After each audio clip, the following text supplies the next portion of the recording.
Welcome back to the Gentleman's Gazette and our series, Is It Worth It? Today, we'll take a very close look and examine the world-famous status symbol, the Hermes H belt, and see if it's worth your hard-earned money. In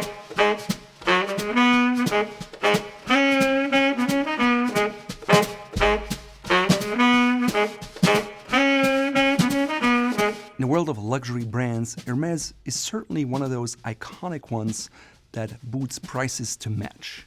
For men, they're famous for their neckties, which can be seen on Wall Street bankers and Russian oligarchs alike.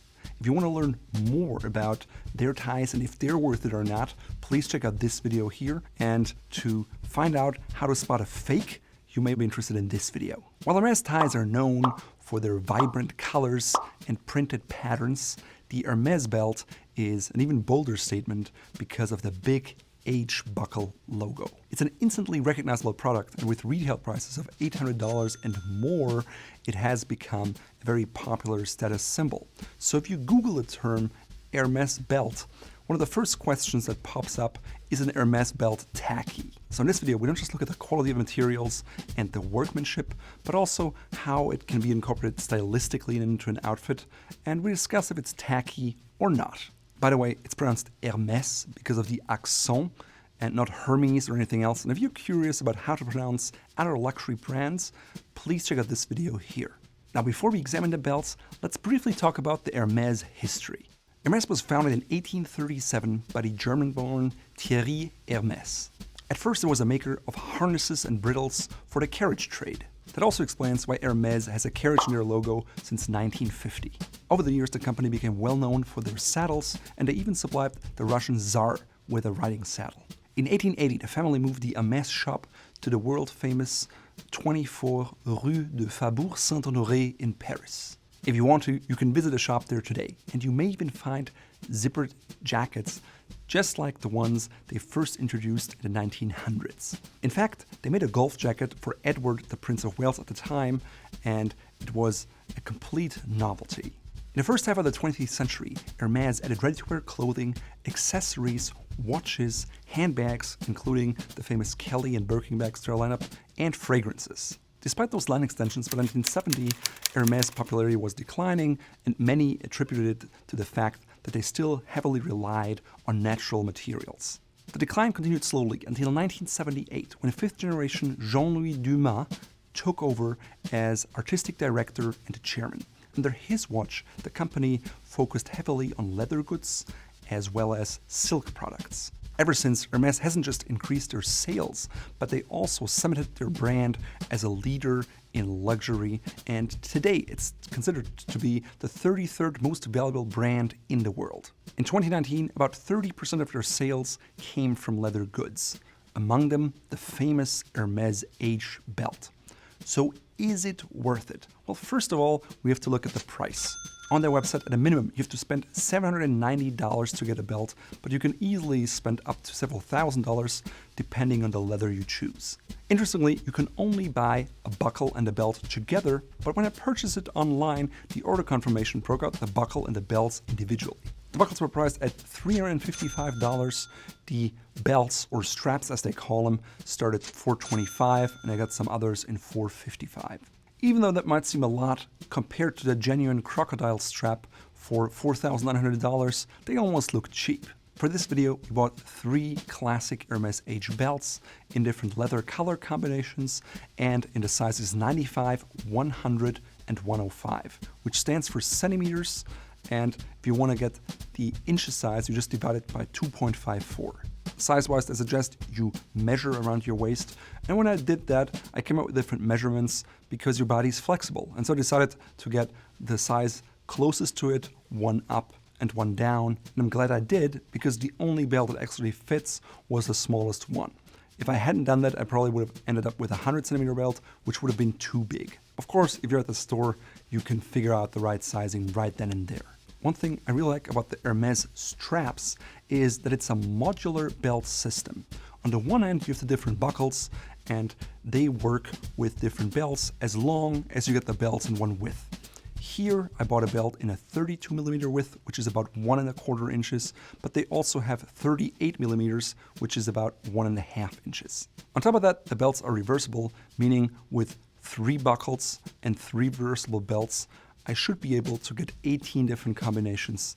Unfortunately, one color is black twice, so that reduces it to about 15 different combinations. Still not bad, isn't it? Even though the price of a modular belt system is generally higher, you really get a lot more flexibility, and if you think about the cost per buckle and belt combination, it's a lot less than regular belts, which is the same reason why I designed a Fort Belvedere belt system to be modular, so you can mix different color belts with different buckles and get the look you want. That's particularly handy when you travel. So rather than traveling with 5 or 6 different belts, you can maybe just bring 2 straps which are reversible and 2 buckles, and you should be all set. So what do you get in terms of material, workmanship, and packaging when you buy an Hermes belt?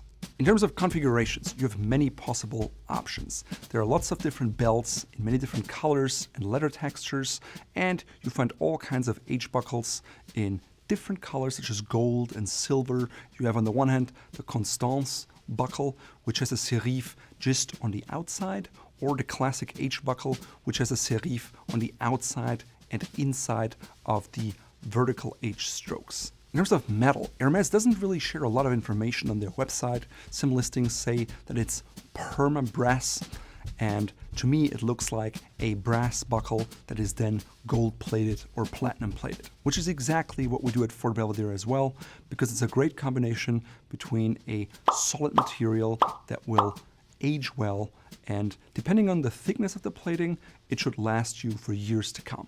That being said, I find it quite disappointing that a belt that sells for so much money doesn't tell me what the materials are really made of, and it really just says if it's calf leather or crocodile leather, but that's about it. For a product of this category, I really expect more information. Now, even though you can't find them on their website today, Hermes used to sell solid 18 karat or 750 gold buckles, and you can still find them sometimes on places like First Dibs, but expect to pay more than 20 grand for just the buckle without the belt. Not many people know about this, and I have a friend who years ago bought an Hermes H belt on eBay that was just advertised as a silver buckle with the belt. When it arrived, it turned out it was actually the 750 18 karat white gold buckle, and he was able to sell it for several $1,000s and made a good profit. In terms of leather, Hermes typically uses differently textured leather and different colors on the front and the back side of the belt. In general, they appear to be chrome tanned, and to learn more about the difference between veg tan and chrome tanned leather, please check out this guide here. All the leathers I've seen from Hermes are of outstanding, top-notch quality. They always like to add a unique texture to their belts, and it seems to me the reason they do that is to make it much more difficult for people to fake the belt. Because as an expensive status symbol, H belts from Hermes are frequently faked. The leather has a firm touch, and it definitely appears to be pigment coated to get that exact texture that they want. In terms of softness, I would say it's between a medium stiffness and a soft. For belts, I typically prefer a slightly stiffer leather because over time it will soften up automatically, and if it's too soft to begin with, it just will get out of shape rather quickly. Looking closely at the belt holes, you can see if the leather was semi-aniline or aniline dyed. For example, the cognac brown leather is aniline dyed all the way through. The black leather, on the hand, has a white or lighter colored underside and a dark black coating on top. On this reddish and medium brown combination belt, both of them are aniline dyed but then have a pigment coated top. The signature orange Hermes belt has a leather that is aniline dyed but also has a top coating of color, and the black leather is again white on the underside and then just black on top. While it seems like the belts are relatively thin and they just consist of 2 layers of leather, looking through the holes, you can tell that there is a third lining layer in the middle. As the belts are reversible, having a texture is actually a good idea because the leather on the inside will always be creased, and if you have a pre-embossed pattern, it will crease along those lines and it won't age as quickly. In terms of construction, the Hermes belts are crafted with a high level of detail and precision. For example, the stitch density is very consistent, it ends right in the corners, and the distance to the edge is always the same. Now, unlike their watch straps, these belts are sewn by machine. If you Google for Hermes watch straps, you'll find tons of videos showing you how they are sewn by hand. For the belts, they're all machine made and not made by hand. Traditionally, a handmade belt would be welted with a saddle stitch, which is the exact same stitch that you use when you sew on, for example, the sole on a bespoke shoe. And it means that it's the same thread and you have two needles and you just go through from the opposite sides, come through, and so forth. On the other hand, with a machine, you actually have two threads, and while they're technically not as stable, modern machine technology has advanced a lot, and it's still a good, stable seam or welt. Of course, a belt is also much longer than a watch strap or a sole of shoes, and because of that, the thread would have to be really long, and making it by hand is quite a bit more tricky. That being said, 99% of all belts out there today are machine stitched and not hand stitched. At the same time, with a price tag of $790 or $825 and up, you can definitely get a saddle stitch hand welted belt. Now, in general, the workmanship and the craftsmanship on Hermes products is all very neat. The holes are exactly in the center. They're spaced apart with the exact same distance. The edges of the belt are cut and then burnished, which is a process of using a hot iron and wax and going over it multiple times until the edge has a smooth finish that looks pleasant to the eye. Now, this is the way most belts are finished. A higher end way to finish belt edges is to use a wider piece of leather to thin down the edges from the inside, which is also known as skiving. You then fold over the edges and sew everything together. That means the top edge and bottom edge of your belt actually has full outside leather and no cutting edge that's visible. In my opinion, that doesn't just look nicer, but it is also a higher level of craftsmanship that takes more time and more materials and is typically more expensive, and that's the reason we do that with all of our Fort Belvedere belts. Unlike the paint and the waxes used during burnishing, which may come off with a lot of movement over the course of a few years, the edges on a leather belt will always remain intact because they are in fact leather and not just wax and paint. In terms of sizing, each belt has one hole on the one side and three on the other, and so you can adjust your belt a little bit. Sometimes people also punch in extra holes, but bear in mind, people may think it's a fake if you ever try to sell it again. You can get the belts in 9 sizes in 5 centimeter increments from 80 centimeters to 120 centimeters. This covers waist sizes from about 31 to about 48 inches. As mentioned earlier, I chose the middle size, but in fact only the small size fits, so when in doubt, I'd always size one number down. The way you're supposed to measure is just the distance around your waist where you'd wear the belt, and if it says 100, then you would be size 100, or in my case, 95. And keep in mind, I'm already on the tightest hole, so I couldn't make it any tighter. So where are Hermes belts made? Well, unlike with other manufacturers, which often outsource production, Hermes does all of their leather goods in France, which is a relatively high-cost country, and they have their own manufacturing facilities, and that keeps a high-quality standard. In terms of packaging, there's no doubt that Hermes provides you with a premium experience. Their signature Hermes orange boxes with the finely framed edges in a dark brown, not a black, because black is what often fake boxes will use. The logos are all neat. Inside you have neatly folded white tissue paper without any Hermes logos. And you'll find 2 little cotton bags, one for your buckle and one for your belt. Of course, the rectangular orange box arrives with the signature brown Hermes ribbon. As a gift, these make a beautiful statement long before you open the box. So now the question is, do you get what you pay for with an Hermes belt? Or in other words, is it worth it? You notice we talked quite a bit about the leather, because that's something that we could see.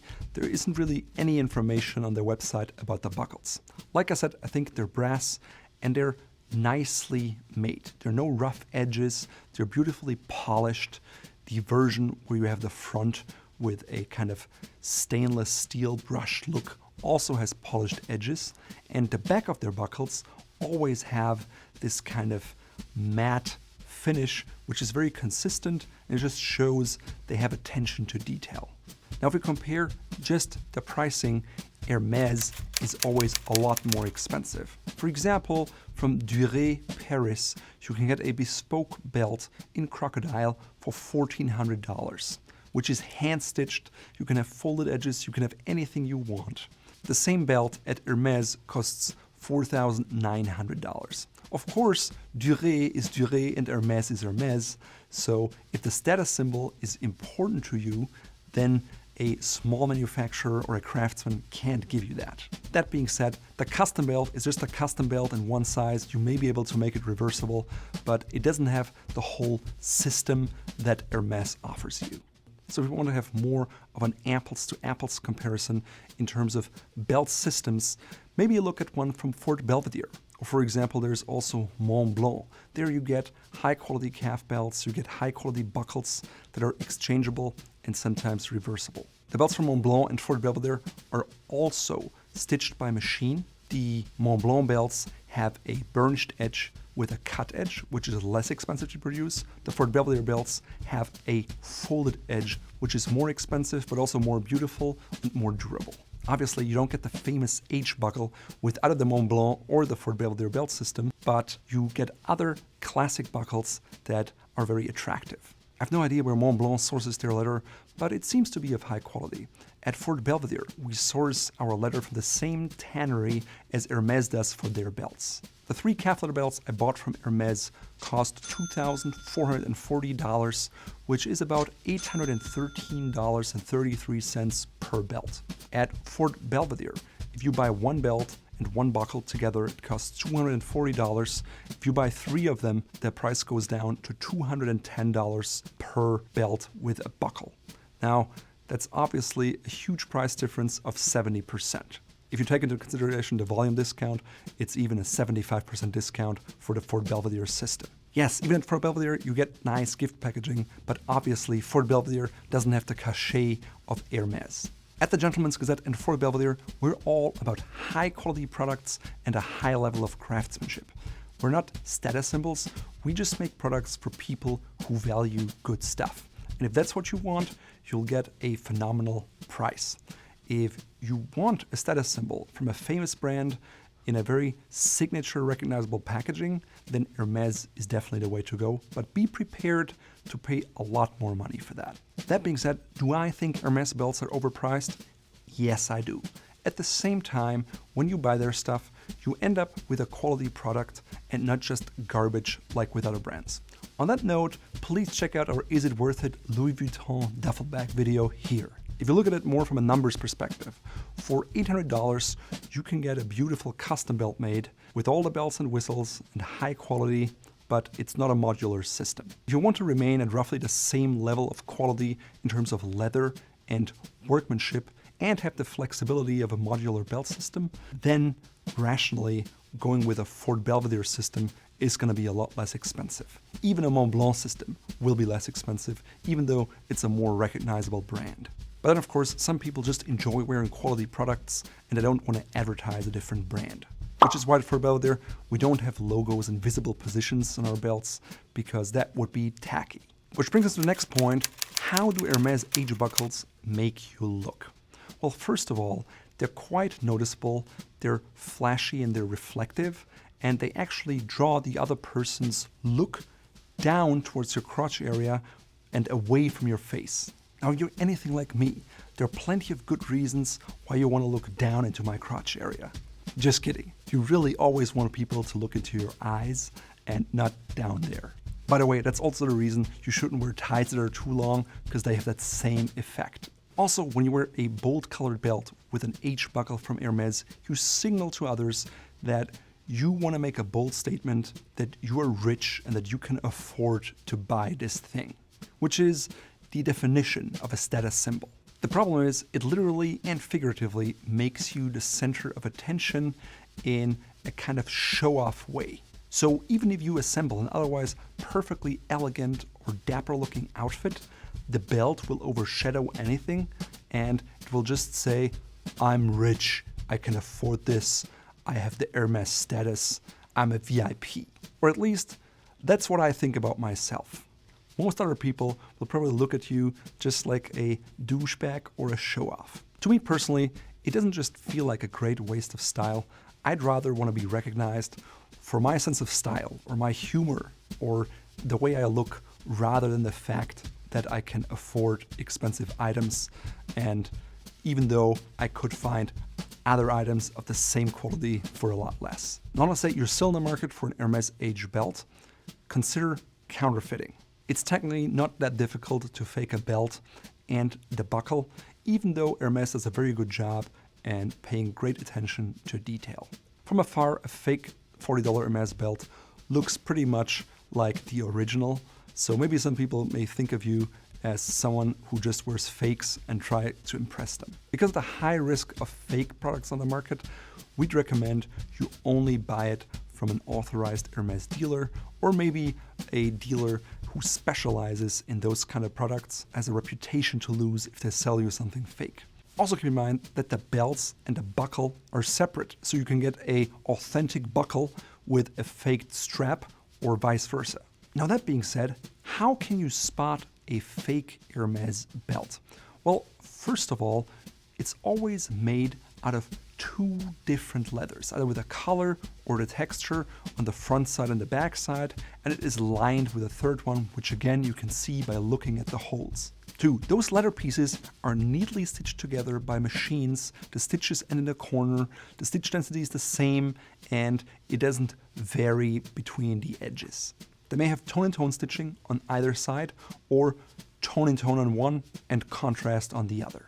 3. Hermes belts generally feature a nice distinct texture on their leathers, and if that's missing, if it's just flat, it's likely a fake. So to learn more about the different leathers and the textures that Hermes uses, check out their website, or even better, go to their store. 4. As mentioned before, you have one hole on one side, 3 on the other, 5 centimeters or about 2 inches spaced apart. If there are more holes and they're all the same, or if they're slightly crooked, it's definitely a fake.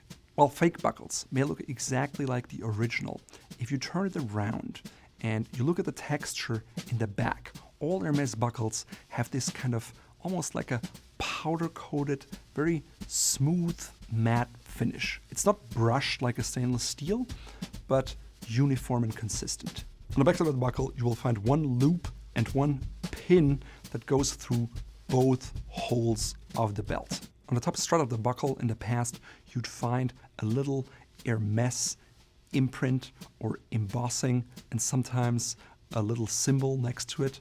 On the more modern buckles, you find a dash space, Hermes dash, and then a space in front of that, which is laser engraved very finely onto the buckle, as well as alphanumeric codes and made in France in the back. On the strap itself on one end, you should find a neat embossed Hermes on one line, Paris, made in France. You will also find the size embossed, so in this case 105, 100 or 95, followed by a letter. C, for example, stands for a manufacturing date of 2018. To learn more about the letters and what year they stand for, please head over to the corresponding article where we have a table with all the corresponding numbers. Newer belts also have an alphanumerical code that indicate what type of leather was used. For example, looking at these 3 belts here, it seems like F is this kind of black leather. Fakes will often get the font wrong, or the exact font, or the size, or sometimes it's lowercase and uppercase, so always look very closely at how it's written. And if it's not neat, then chances are it's not from Hermes. So in conclusion, is an Hermes age belt worth it? I'd say yes, only for a person who is interested in a status symbol that shows that it can afford a very expensive product. You also have to be open to spend $800 on a belt. Now, the only good thing about that is that you can sell them on the secondary market for relatively high prices if you can convince people that it's in fact the real product. So maybe keep your receipt, and that will make life a lot easier. Again, if you're interested in buying it, buy directly from Hermes, or if you care for a modular belt system out of a high quality leather material, I urge you to take a look at our Fort Belvedere system here. We'll add more buckles and more leathers on an ongoing basis, so eventually you'll have a really great system that might be comparable with what you get at Hermes. Of course, never with the same cachet, but on a workmanship level, on a quality level, you definitely get something that is worth its money. In today's video, I'm wearing an outfit that I would expect to be worn by someone who likes an Hermes H belt. It consists of a louder green jacket. It's paired with a relatively quiet navy blue chino, but it's paired with louder, more unusual blue shoes and a bright orange or Hermes orange belt with a silver brushed buckle. I don't have a single pair of orange shoes in my wardrobe, and I don't know who has. Nevertheless, this is a popular belt from them, and it just shows that people who have that kind of a belt just want to stand out. In that same vein, I chose a shirt, which is a linen shirt with a very bold stripe, and I like it on its own, but in combination with the orange belt, it's just too much. This one in particular has a button-down collar and mother of pearl buttons and came from Spear & Mackay. The jacket is from Accon Milano, the pants are from Polo Ralph Lauren, the shoes are from Ace Marks, and the pocket square in blue, as well as the shadow striped socks, are from Fort Belvedere, and you can find them in our shop here, along with a belt system.